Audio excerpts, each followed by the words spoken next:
There's weakness or paralysis of the muscles on one side of the face, caused by damage to the 7th cranial nerve, which is the facial nerve.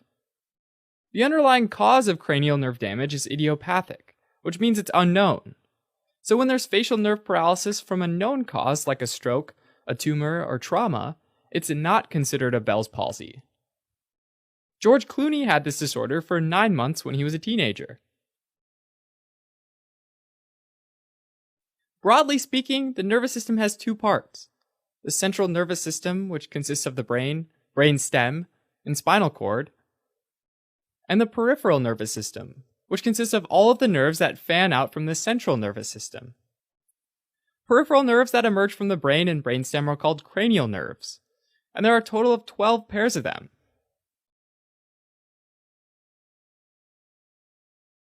The 7th cranial nerve, the facial nerve, emerges from the brainstem, and then enters the temporal bone where it travels through a narrow, Z-shaped canal, called the facial canal. The facial nerve exits the skull through a tiny hole called the stylomastoid foramen. From there, the facial nerve branches off to different facial muscles that help with facial expression, like the ones you use while whistling to your favorite song. Ultimately, control of each side of the face comes from a region of the brain called the motor cortex.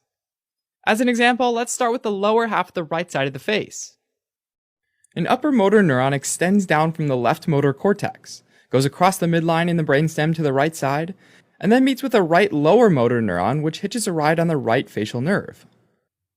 For the upper half of the right side of the face, things start similarly. There's another upper motor neuron that extends down from another region of the left motor cortex, also goes across the midline in the brainstem to the right side, and meets with another left lower motor neuron, which also hitches a ride on the left facial nerve. The one huge difference is that there's another upper motor neuron that extends down from a region in the right motor cortex, and stays on the ipsilateral or same side to meet with the same lower motor neuron. In other words, there are 2 upper motor neurons, one from each side of the brain, giving input to one lower motor neuron. The left half of the face is similarly innervated. So that means that each facial nerve contains motor information for the lower face coming from the contralateral motor cortex, and motor information for the upper face coming from both motor cortices. The facial nerve also innervates the sublingual and submandibular glands, which secrete saliva, as well as the lacrimal gland, which produces tears, and mucous membranes of the nose, mouth, and nasopharynx. In the ear, it innervates the stapedius muscle, which dampens the vibration of the stapes, a small bone that helps transmit vibrations from the eardrum, and this protects you from loud noises. The facial nerve also carries sensory information about taste from the anterior 2/3 of the tongue. So if you lick an ice cream cone, that's the facial nerve registering the flavor. Bell's palsy happens when the facial nerve gets damaged, and although the precise cause is unknown, it's often associated with viral infections like herpes simplex virus, Epstein-Barr virus, and varicella-zoster virus, as well as the bacteria Borrelia burgdorferi, which causes Lyme disease. Regardless of the cause, when the facial nerve isn't able to conduct the brain's signals, the result is that there's weakness or paralysis of the facial muscles. Now, it's important to distinguish Bell's palsy from other causes of facial palsy, like a stroke. If the underlying problem is in the brain or brainstem before the upper motor neurons cross the midline, it's called an upper motor neuron lesion. This causes paralysis of only the lower half of the face on the contralateral side as the lesion, since the upper half of the face is still receiving some information from the ipsilateral motor cortex.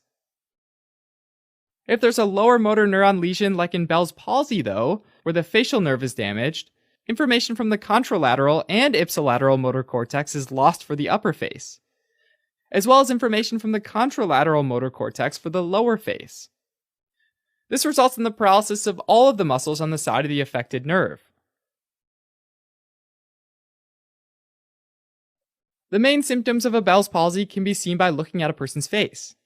There's an absence of the nasolabial fold, which is the skin fold that runs from the side of the nose to the corner of the mouth. There's also drooping of the eyelid and drooping of the mouth. In some people, there's also dryness of the affected eye or mouth, because the facial nerve innervates the lacrimal, submandibular, and sublingual glands. Sometimes there's also hypersensitivity to loud noises and a loss of taste sensation on the anterior 2/3 of the tongue. The diagnosis of a Bell's palsy is based on identifying that the problem is with the facial nerve and not finding an alternative explanation like a stroke or brain tumor. Bell's palsy affects each person differently. Most people recover within 6 months after the onset, but some people develop permanent facial weakness or paralysis. Treatment isn't needed in all cases of Bell's palsy, but in some severe cases, corticosteroids can help reduce the nerve inflammation and speed up the recovery. Alright, as a quick recap, Bell's palsy happens when there's a disruption of the facial nerve from an unknown cause.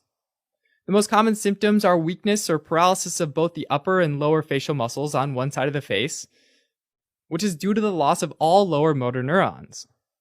Bell's palsy is treated with corticosteroids, but in most cases, symptoms usually subside on their own.